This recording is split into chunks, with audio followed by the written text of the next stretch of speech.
നബി ചരിത്രത്തിന്റെ ഓരത്ത് ചരിത്രാസ്വാദനം ഭാഗം 60 ബെന്നിക്കൊടി. രചന ആരിഫ് സൈൻ. ശബ്ദം നൽകുന്നത് ആറാട്ടുപുഴ ഹക്കിം ഖാൻ. ബെന്നിക്കൊടി. അമ്മാവ, ഞങ്ങൾക്ക് അബൂജഹലിനെ ഒന്ന് കാണിച്ചു തരണേ. രണാങ്കണത്തിൽ ഈ ശബ്ദം കേട്ട് അബ്ദുറഹ്മാൻ ബിൻ ഔഫ് തിരിഞ്ഞു നോക്കി. അൻസാരികളായ 2 ചെറുപ്പക്കാരാണ്, മുആദും മുഅവ്വിദും. എന്തിനാണ് നിങ്ങൾക്കയാളെ? അബ്ദുറഹ്മാൻ ചോദിച്ചു.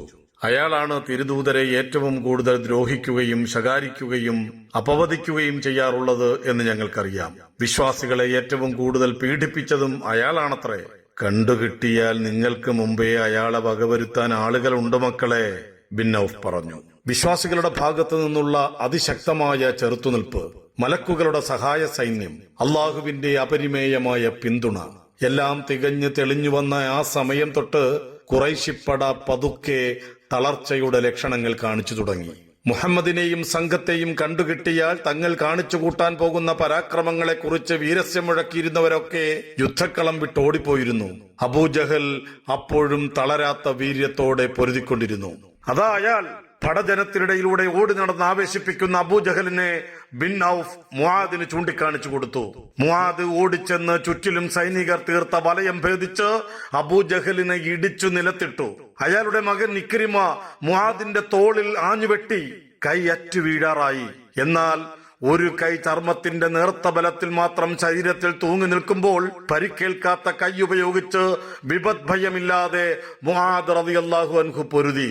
സമയം മുമ്പോട്ട് പോയപ്പോൾ തൂങ്ങിയാടുന്ന കൈ രണാങ്കണത്തിലെ അദ്ദേഹത്തിന്റെ സ്വതന്ത്ര നീക്കത്തിന് തടസ്സമായി. വേദന പെരുകി പെരുകി വരികയും ചെയ്തു. പരിഹാരം മുആദ് റളിയല്ലാഹു അൻഹു തന്നെ കണ്ടെത്തി. കുമ്പിട്ട് തൂങ്ങിയാടുന്ന കൈ മറ്റേ കൈ കൊണ്ട് കാലിനടിയിൽ വെച്ച് ചവിട്ടിപ്പിടിച്ച് ഒറ്റ നിവരൽ. അതോടെ കയ്യിനോടൊപ്പം അതേൽപ്പിച്ചുകൊണ്ടിരുന്ന കടുത്ത ശല്യത്തിൽ നിന്നും അദ്ദേഹം സ്വതന്ത്രനായി. തന്റെ പോരാട്ടം തുടരുകയും ചെയ്തു. വീണുപോയെങ്കിലും അബൂജഹൽ ജീവനോടെയുണ്ട്. മുആദിന്റെ ചങ്ങാതി അഫ്രയുടെ പുത്രൻ മുഅവ്വിദ് ഓടിയെത്തി അയാളെ വെട്ടി. തീർച്ചപ്പെട്ടൊരു മരണത്തിന്റെ കൈപ്പിടിയിൽ പിടഞ്ഞു അബൂജഹൽ കിടന്നു. മുഅവ്വിദ് മുന്നോട്ട് പോയി മറ്റൊരു ശത്രുവിനെ നേരിട്ടു. സഹോദരൻ ഔഫ് ബിൻ അഫ്രയുടെ വഴിയിൽ അദ്ദേഹത്തിന്റെ ജീവനും വിടരാനിരുന്ന പൂവെന്ന പോലെ രണാങ്കണത്തിൽ അടർന്നു വീണു. ഖുറൈശികളിൽ മിക്കവരും പടനിലം വിട്ടോടിപ്പോയി. 50ഓളം പേർ മാരകമായി പരിക്കേൽക്കുകയോ ഉടനടി കൊല്ലപ്പെടുകയോ ചെയ്തു. ചിലർ ഓടിപ്പോകവേ വിശ്വാസികളുടെ വാളിനിരയായി. അത്ര തന്നെ പേർ ബന്ദികളായി പിടിക്കപ്പെട്ടു. അർദ്ധമനസ്കരായാണ് ബനൂ ഹാഷിമും മറ്റു ചിലരും യുദ്ധത്തിൽ പങ്കെടുത്തത്. അവർക്ക് മുസ്ലിങ്ങളോട് പൊരുതണമെന്ന ആഗ്രഹമേ ഉണ്ടായിരുന്നില്ല. അബൂലഹബ് അല്ലാത്ത ബനൂ ഹാഷിമിലെ വിശ്വാസികളും അല്ലാത്തവരും എന്നും മുസ്ലിങ്ങൾക്കൊപ്പം നിന്നവരാണ്. പ്രബോധനത്തിന്റെ ആരബ്ധവത്സരങ്ങളിൽ അബൂതാലിബ് ചെരുവിലേക്ക് അവരെ തള്ളിവിട്ട് ഖുറൈശ് കുടിപ്പിച്ച കയ്പ് രുചിച്ചത് വിശ്വാസികൾ മാത്രമല്ല, ബനൂ ഹാഷിം മൊത്തമായിരുന്നുവല്ലോ.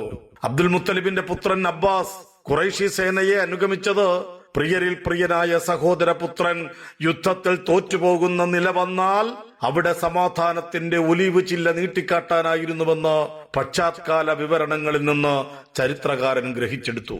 ചില പേരുകൾ എടുത്തു പറഞ്ഞ് അവർ പിടിക്കപ്പെടുകയാണെങ്കിൽ കൊല്ലാതെ നോക്കണമെന്ന് നബി സല്ലല്ലാഹു അലൈഹി വസല്ലം നിർദ്ദേശം നൽകി. അക്കൂട്ടത്തിൽ എളാപ്പ അബ്ബാസ് ബിൻ അബ്ദുൽ മുത്തലിബുണ്ട്. മുസ്ലിം പടയാളികളിൽ മിക്കവരും ബന്ദികളെ കൊല്ലുന്നതിനു പകരം മോചനദ്രവ്യം സ്വീകരിച്ച് വിട്ടയക്കണമെന്ന പക്ഷക്കാരായിരുന്നു. ഏറ്റുമുട്ടലിന്റെ തുടക്കത്തിൽ തന്നെ ഹാഷിമികളായ ഹംസയുടെയും അലിയുടെയും ഉബൈദയുടെയും കൈക്ക് പിതാവും സഹോദരനും പിതൃ സഹോദരനും കൊല്ലപ്പെടുന്നത് അകലെയല്ലാതെ നിന്ന് കണ്ടിരുന്ന ഉത്ബയുടെ മകൻ അബൂ ഹുദൈഫയുടെ മനസ്സ് അപ്പോഴും ആ ആഹ്വാനം ഉൾക്കൊള്ളാനാവുന്ന നില കൈവരിച്ചിരുന്നില്ല. ഞങ്ങളുടെ പിതാക്കളും സഹോദരങ്ങളും ബന്ധുജനങ്ങളും കൊല്ലപ്പെടുന്നു, എന്നിട്ട് അബ്ബാസിനെ വെറുതെ വിടുകയോ? എന്റെ കൺമുമ്പിൽ വന്നാൽ ഞാൻ അയാളെ വെട്ടും, അബൂ ഹുദൈഫ ഉറക്കെ വിളിച്ചു പറഞ്ഞു. ഇയാളുടെ തല ഞാനിങ്ങ് അറുത്തെടുത്താലോ തിരുദൂതരെ? സംഭവത്തിന് സാക്ഷിയായ ഉമർ റളിയല്ലാഹു അൻഹു ചോദിച്ചു. വിട്ടേക്കൂ അബൂ ഹഫ്സ്, അയാളുടെ ഭാഗത്ത് നിന്ന് ചിന്തിച്ചു നോക്കൂ. സ്വന്തം പിതാവും പിതൃവ്യനും സഹോദരനും കൊല്ലപ്പെടുന്നത് കൺമുമ്പിൽ കണ്ടതാണ് അയാൾ. പ്രവാചകൻ സ്വല്ലല്ലാഹു അലൈഹി വസല്ലം പറഞ്ഞു, മുസ്ലിങ്ങളെക്കാൾ 3 ഇരട്ടി ആൾബലം ഖുറൈശികൾക്കുണ്ടായിരുന്നതിനാൽ ഓടിപ്പോയവരെ എല്ലാം പ്രചോദിപ്പിച്ച് പടനിലത്തേക്ക് തിരിച്ചെത്തിക്കാനുള്ള സാധ്യത തള്ളിക്കളയാനാകുമായിരുന്നില്ല. അതുകൊണ്ടാണ് അവർ പ്രവാചകൻ സ്വല്ലല്ലാഹു അലൈഹി വസല്ലമയെ അബൂബക്കർ റളിയല്ലാഹു അൻഹുവിനോടൊപ്പം തമ്പിലേക്ക് പറഞ്ഞയച്ചത്. അൻസാറുകളിൽ ചിലർ ആ തമ്പിന് കാവൽ പാർത്തു. സഅദ് ബിൻ മുആദ് റളിയല്ലാഹു അൻഹു പ്രവേശന ദ്വാരത്തിൽ തന്നെ അത്യന്തം ഗൗരവവദനായി അപ്പോഴും കുന്തമേന്തി നിൽക്കുന്നുണ്ടായിരുന്നു. സഹസൈനികർ ബന്ദികളെയുമായി തമ്പുകളിൽ എത്തുമ്പോൾ പ്രവാചകൻ സ്വല്ലല്ലാഹു അലൈഹി വസല്ലമയുടെ ശ്രദ്ധ മുആദിന്റെ മുഖത്തായിരുന്നു.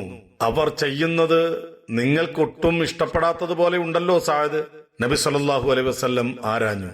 ഇല്ല, ഗൗരവം വിടാതെ സഅദ് പറഞ്ഞു, ഇത് അവിശ്വാസികളുടെ മേൽ അള്ളാഹു ഏൽപ്പിച്ച ആദ്യത്തെ പരാജയമാണ്. പ്രവാചകരെ, അവരിൽ നിന്ന് പിടിക്കപ്പെട്ടവരെ ജീവിക്കാൻ വിടുന്നതിന് പകരം തലയെരിയുകയാണ് വേണ്ടത്. അദ്ദേഹം തുടർന്നു, സഅദിന്റെ അഭിപ്രായം തന്നെയായിരുന്നു ഉമർ റളിയല്ലാഹു അൻഹുവിനും. എന്നാൽ മോചനദ്രവ്യം സ്വീകരിച്ച് അവരെ പറഞ്ഞയക്കണമെന്നായിരുന്നു അബൂബക്കർ റളിയല്ലാഹു അൻഹുവിന്റെ അഭിപ്രായം. ഇപ്പോഴല്ലെങ്കിൽ ഒരിക്കൽ അവർ വിശ്വാസികളാകാനുള്ള സാധ്യതയാണ് ദീർഘദൃക്കായ സിദ്ദീഖ് റളിയല്ലാഹു അൻഹു കാണുന്നത്. പ്രവാചകൻ സ്വല്ലല്ലാഹു അലൈഹി വസല്ലമയും ഈ അഭിപ്രായത്തോട് ചേർന്ന് നിന്നു. വൈകുന്നേരം ഉമർ റളിയല്ലാഹു അൻഹു തിരിച്ച് തമ്പിലെത്തുമ്പോൾ പ്രവാചകൻ സ്വല്ലല്ലാഹു അലൈഹി വസല്ലമയുടെയും അബൂബക്കർ റളിയല്ലാഹു അൻഹുവിന്റെയും നയനങ്ങളിൽ കണ്ണീരിന്റെ നനവ്. ഉമർ റളിയല്ലാഹു അൻഹു കാര്യമന്വേഷിച്ചു. അപ്പോഴാണ് അല്പം മുമ്പ് വന്നണഞ്ഞ വെളിപാടിനെ കുറിച്ച് അറിയുന്നത്. നാട്ടിൽ ശക്തനായി തീരുന്നതുവരെ യുദ്ധത്തടവുകാരുണ്ടാവുക ഒരു പ്രവാചകനും അഭികാമ്യമല്ല.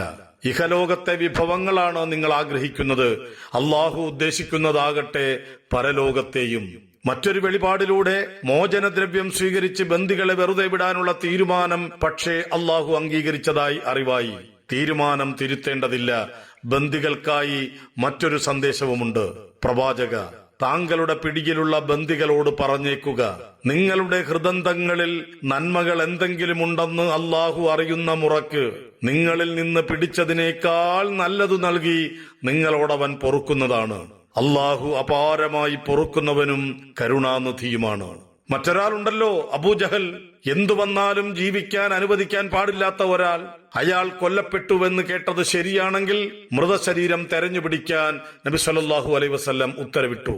ഇക്കാലമത്രയും ഇസ്ലാമിനോടും പ്രവാചകൻ സല്ലല്ലാഹു അലൈഹി വസല്ലമയോടും തളർച്ചയില്ലാതെ മനസാ വാചാ കർമ്മണ ശാസ്ത്രവം പുലർത്തിയ ഖുറൈശിയുടെ ജഡം തേടി അബ്ദുല്ലാഹ് ബിൻ മസ്ഊദ് യുദ്ധഭൂമിയിലേക്ക് തിരിച്ചു നടന്നു.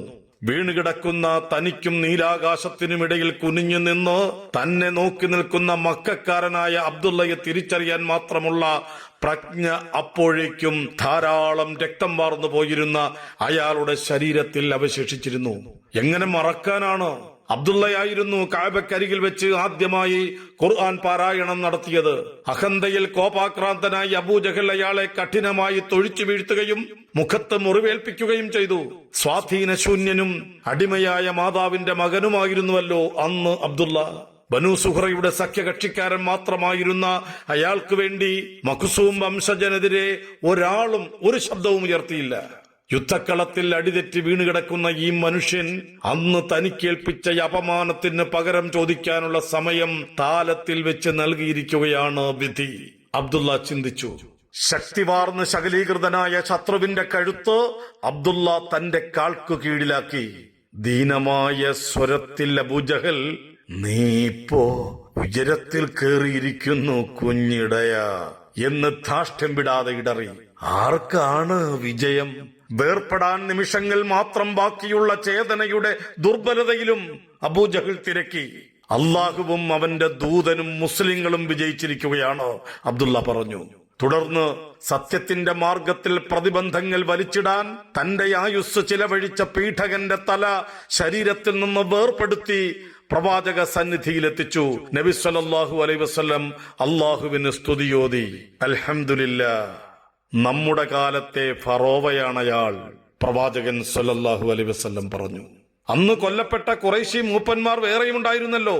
യുദ്ധത്തിൽ ലഭിച്ച അങ്കിയുമായി നടന്നു വരവേ അബ്ദുറഹ്മാൻ ബിൻ ഔഫ് പരിചിതമായൊരു ശബ്ദം കേട്ടു. അബ്ദുല്ലിലാഹ്.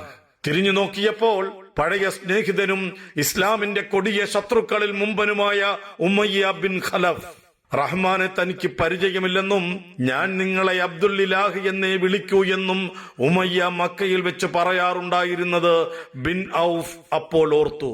യുദ്ധത്തിന്റെ വിഹ്വലതയിൽ എങ്ങോട്ടോ ഓടിപ്പോയ തന്റെ കുതിരയുടെ തിരിച്ചുവരവിലും ഭാരിച്ച ശരീരം വെച്ച് സ്വയം രക്ഷപ്പെടാനുള്ള സാധ്യതയിലും പ്രതീക്ഷയറ്റ് മകൻ അലിയുടെ കയ്യിൽ പിടിച്ചു നിൽക്കുകയാണയാൾ. എന്നെ നിങ്ങളുടെ തടവുകാരനായി എടുക്കൂ. നിങ്ങളുടെ ഈ അങ്കിയെക്കാളും വിലപ്പെട്ടവനാണ് ഞാൻ, അയാൾ ബിൻ ഔഫിനോട് ആവശ്യപ്പെട്ടു. അബ്ദുറഹ്മാൻ തനിക്കു ലഭിച്ച അങ്കി അവിടെയിട്ട് ഒരു കൈയിൽ ഉമയ്യയെയും മറുകൈയിൽ മകനെയും പിടിച്ച് നബി സല്ലല്ലാഹു അലൈഹി വസല്ലമയുടെ സന്നിധിയിലേക്ക് നടക്കവേ ബിലാൽ റളിയല്ലാഹു അൻഹു അവരെ കണ്ടു. അദ്ദേഹത്തിന്റെ മനസ്സിലൂടെ അനേകം ചിത്രങ്ങൾ ഒന്നിച്ചു നീങ്ങി. തന്റെയും തന്നെപ്പോലെ കുലവിഹീനരും ആലംബഹീനരും നിസ്വരുമായ വിശ്വാസികളുടെയും ജീവിതം നരകമാക്കുന്നതിൽ രസിച്ച ചെകുത്താന്റെ ആൾ രൂപമിതാ അബ്ദുറഹ്മാൻ ബിൻ ഔഫിന്റെ കൈകളിൽ സുരക്ഷിതനായി നടക്കുന്നു.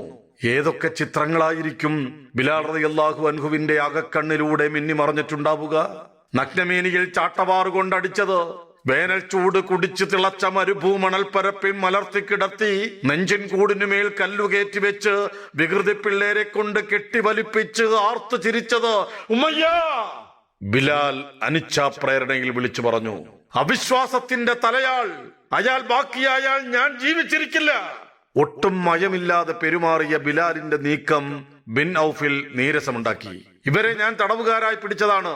ബിലാൽ പഴയതു തന്നെ ആവർത്തിച്ചു, അയാൾ ബാക്കിയായാൽ പിന്നെ ഞാനില്ല. കരിങ്കാളിയുടെ മകനെ, നീ ഞാൻ പറയുന്നത് കേൾക്കുന്നുണ്ടോ? അബ്ദുറഹ്മാൻ ശബ്ദമുയർത്തി. തിരുദൂതർ സല്ലല്ലാഹു അലൈഹി വസല്ലമയുടെ മുഅദ്ദിന്റെ സർവാംഗങ്ങളെയും പ്രതിക്രിയാദാഹം ആവേശിച്ചു. അദ്ദേഹം ഉച്ചത്തിൽ വിളിച്ചു പറഞ്ഞു, അള്ളാഹുവിന്റെ സഹായികളെ, അവിശ്വാസികളുടെ തലയാൾ ഉമയ്യ, അയാൾ ബാക്കിയായാൽ പിന്നെ ഞാൻ ഉണ്ടാവില്ല. വിശ്വാസികൾ നാലുപാട് നിന്നും ഓടിയെത്തി അബ്ദുറഹ്മാൻ ബിൻ ഔഫിനെയും അയാളുടെ 2 തടവുകാരെയും വളഞ്ഞു. ഒരു ഖഡ്ഗം വാളുറയിൽ നിന്ന് പുറത്തു വന്ന് ഉയർന്നു താഴ്ന്നു. ഉമയ്യയുടെ മകൻ അലി വീണു. എന്നാൽ മരണം തൽക്കാലം അയാളെ കവച്ചു വെച്ച് കടന്നുപോയി. അബ്ദുറഹ്മാൻ ഉമയ്യയുടെ കയ്യിലെ പിടിവിട്ടുകൊണ്ട് പറഞ്ഞു, ഉമയ്യ, സാധിക്കുമെങ്കിൽ നിങ്ങൾ സ്വയം രക്ഷപ്പെടുക, എനിക്കൊന്നും ചെയ്യാനാവില്ല. വാളുകൾ അന്തരീക്ഷത്തിൽ ഉയർന്നു പൊങ്ങി. ക്ഷണങ്ങൾക്കകം പിതാവും പുത്രനും സന്ധിബന്ധങ്ങളറ്റ് മണ്ണിൽ ഉടഞ്ഞു വീണു. പാപത്തിന്റെ സ്മാരകം പോലെ കിടന്ന ഉമയ്യയുടെ ജഡം നോക്കി ബിലാൽ റളിയല്ലാഹു അൻഹു നിന്നു. മക്കയിലും പുറത്തും പരാക്രമികളെന്ന് പേരെടുത്തവർ പൊടിഞ്ഞ വിഗ്രഹങ്ങൾ പോലെ ബദറിലെ രണഭൂമിയിൽ ചിതറിക്കിടന്നു. ജീവൻ വെടിഞ്ഞ ഖുറൈശി പടജനങ്ങളുടെ ജഡങ്ങൾ വലിയ കുഴിയുണ്ടാക്കി അതിലിട്ട് സംസ്കരിക്കാൻ നബി സല്ലല്ലാഹു അലൈഹി വസല്ലം അനുയായികൾക്ക് നിർദ്ദേശം നൽകി. ശത്രുക്കളുടേതായാലും മനുഷ്യ ശരീരങ്ങൾ ശവം തീനി പക്ഷികൾക്ക് കൊത്തിവലിക്കാൻ വിട്ടുകൊടുത്തുകൂടാ. ബദറിലെ യുദ്ധം ഒഴിവാക്കാൻ അവസാന നിമിഷം വരെ ആഗ്രഹിച്ച ഉത്തുബയുടെ ജഡം കുഴിക്കരികിലേക്ക് വലിച്ചിഴയ്ക്കുന്നത് നോക്കി പുത്രൻ അബൂ ഹുദൈഫയുടെ മുഖം വിളറി. കനൽ പോലെ എരിഞ്ഞ ജനിതക ബന്ധത്തിന്റെ പ്രജ്ഞയിലാവണം അദ്ദേഹം വിതുമ്പി. കാഴ്ച കണ്ട് പ്രവാചകൻ സല്ലല്ലാഹു അലൈഹി വസല്ലമയുടെ മനസ്സിൽ സഹതാപമൂറി. അടുത്തു ചെന്ന് പതിഞ്ഞ സ്വരത്തിൽ ചോദിച്ചു, പിതാവിനെ ഇങ്ങനെ അടക്കുന്നതിൽ താങ്കൾക്ക് വിഷമമുണ്ടോ?